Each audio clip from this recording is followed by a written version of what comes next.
Hi everybody, Sarah here at 3 Dog Night. I just wanted to chat with you guys really quick and help you guys figure out how to add up the carbohydrates that's in your dog's or cat's food. Specifically dry food, also known as kibble. It's a processed food, and so keeping that in mind, I would like you guys to know how to figure out how many carbohydrates are in your dog's food. And the reason why this is important is, number one, most dog manufacturers do not disclose how many carbohydrates is in your dog's or cat's food, and it's really important to know that because dogs and cats need to be eating a diet that's high in protein and have little to no carbohydrates as possible. And hence why I'm such an advocate for feeding a whole food, raw food diet, is your dog and cat is going to have very little exposure, if any, to carbohydrates, which are just really not necessary for an animal that's meant to eat prey.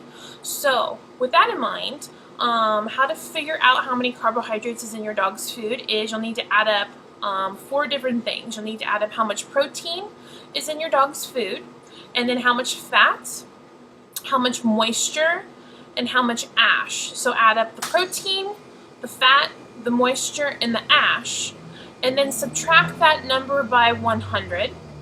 And that's going to tell you how much carbohydrate is in your dog's food.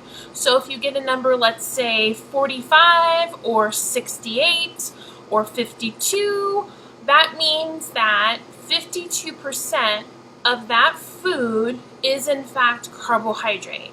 And so really reflect on those numbers, because ideally you want to be feeding as little to no carbohydrates. Remember, carbohydrates will turn to sugar, that turns to fat, that can fuel the body for inflammation, oral disease of all kinds, and then of course potentially cancer.